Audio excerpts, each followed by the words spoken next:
कोलकाता में आया आरसीबी का बवंडर, बदले की आग में धधक रहे विराट ने किया केकेआर को चिकमिट। फिल सॉल्ट ने रगड़ा कोलकाता के जख्मों पर नमक। कप्तान रहाणे हो या नरेन, सबकी पारी हो गई बेकार। केकेआर के 6 बल्लेबाज नहीं छू पाए दहाई का आंकड़ा। कुणाल पांड्या ने जीती आरसीबी के लिए हारी हुई बाजी।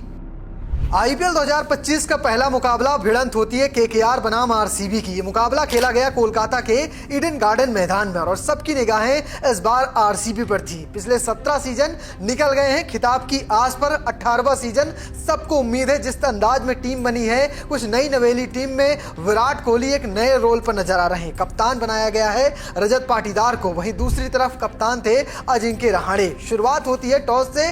टॉस हार जाती है केकेआर की टीम। पहले बल्लेबाजी का न्योता मिलता है, शुरुआत में विकेट गिरता है, लेकिन रहाणे सैयद मुश्ताक अली ट्रॉफी वाली फॉर्म पर नजर आते हैं और 25 गेंद पर 50 ठोक देते हैं। सुनील नरेन उनका भरपूर साथ देते हैं। इन सबके बावजूद भी टीम बड़ा स्कोर बनाने में कामयाब नहीं हो पाती। शुरुआत करते हैं फिल सॉल्ट और विराट कोहली आरसीबी के लिए और कह सकते हैं यहीं से पूरा मैच ही पलट दिया। पहले 10 ओवर में ही डिसाइड हो गया कि मुकाबला आरसीबी जीत रही है, इसमें हार की कोई गुंजाइश नहीं है। क्या हुआ था मैच में, किस अंदाज में विराट कोहली ने खेला, वहीं सुनील नरेन क्यों नहीं आउट हुए बल्ला विकेट में लगाने के बाद भी, चलिए इस वीडियो में विस्तार से बताता हूं। टॉस की बात करें तो टॉस आरसीबी की टीम ने जीता था और पहले गेंदबाजी का फैसला किया था। पहले बल्लेबाजी करने उतरी कोलकाता को पहले ही ओवर में क्विंटन डिकॉक के रूप में पहला झटका लगा। इसके बाद मोर्चा सुनील नरेन और अजिंक्य रहाणे ने संभाला। दोनों के बीच दूसरे विकेट के लिए 55 गेंदों पर 103 रनों की तूफानी साझेदारी हुई। कप्तान 31 गेंद पर 56 रन बनाकर आउट हुए, जबकि नरेन वेस्टइंडीज के स्टार क्रिकेटर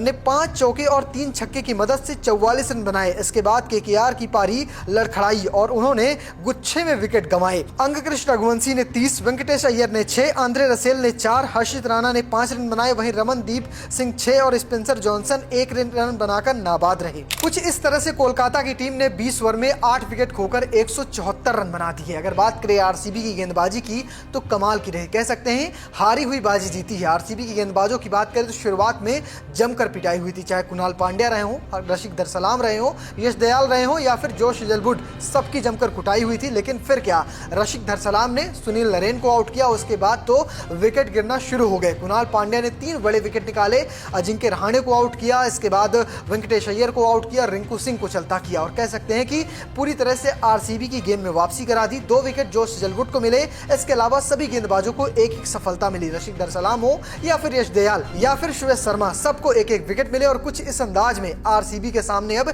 175 रनों का लक्ष्य था। आरसीबी के लिए विराट कोहली और फिल सॉल्ट ने पारी की शुरुआत की। आज दोनों के बीच पावर प्ले में 80 रनों की साझेदारी हुई। फिल सॉल्ट ने महज 25 गेंद पर अपने आईपीएल कैरियर का 7वां अर्धशतक पूरा किया। चक्रवर्ती की गेंद पर वो 56 रन बनाकर आउट हो गए। आरसीबी को दूसरा झटका सुनील नरेन ने दिया, उन्होंने देवदत्त पडिक्कल को अपना शिकार बनाया। इसके बाद विराट कोहली ने 30 गेंद पर अपने आईपीएल कैरियर का 56वां 50 पूरा किया। इसके बाद रजत पाटीदार का 100 देखने को मिला। 16 गेंदों पर 34 रन बनाकर रजत पाटीदार ने सुनिश्चित कर दिया कि टीम अब जीत के दहलीज पे पहुंच गई है और आखिर में आए लियाम ने, कह सकते हैं, मैच फिनिश कर दिया। बड़े बड़े छक्के लगाए और दिखा दिया कि उनकी फॉर्म भले ही टी20 सीरीज में नहीं चल रही थी, लेकिन इस बार आरसीबी के लिए वो पूरी दमखम के साथ तैयार है। लेकिन आज मैदान में एक ऐसी चीज घटी जिसे देखकर सब कोई हैरान रह गया। ये घटना थी पहली पारी की 8वें ओवर की। रशिक दरसलाम गेंदबाजी कर रहे थे, इसी दरमियान उन्होंने एक बाउंसर मारी। बाउंसर थोड़ी ज्यादा ऊपर हो गई, गेंद वाइट हो जाती है। चौथी गेंद जैसे ही वाइट होती है,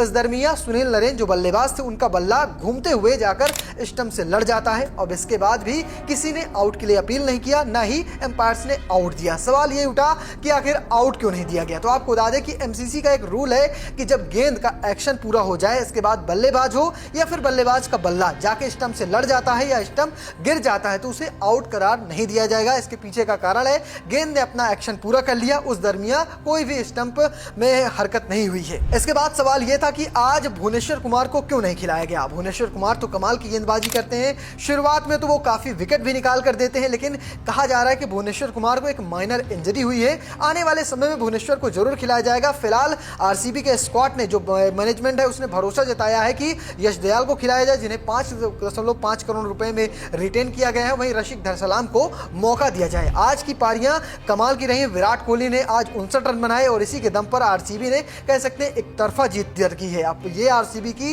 इस सीजन की पहली जीत है, पहला मुकाबला था, केकेआर को हार का सामना करना पड़ा है। अब दोनों टीमों के अगले मुकाबलों की बात करें तो केकेआर का अगला मुकाबला राजस्थान से होगा जो बुधवार को खेला जाएगा। इसके बाद अगर बात करें बंगलोर की तो उनका अगला मुकाबला चेन्नई में होगा जहां पर सीएसके से वो भिड़ेंगे। ये तो हो गई दोनों टीमों के अगले मुकाबलों की बात। अगर बात करें कल के मुकाबलों की तो कल 2 डबल हेडर मुकाबले खेले जाएंगे। पहला मुकाबला होगा सनराइजर हैदराबाद बनाम राजस्थान, ये मुकाबला हैदराबाद में होगा। दूसरा मुकाबला चेन्नई में ही खेला जाएगा, वो मुकाबला होगा मुंबई बनाम चेन्नई। तो फिलहाल आपको क्या लगता है कल कौन सी टीमें बाजी मारेगी, कमेंट बॉक्स में लिखिएगा और पेज को फॉलो करना, चैनल को सब्सक्राइब करना बिल्कुल मत भूलिएगा।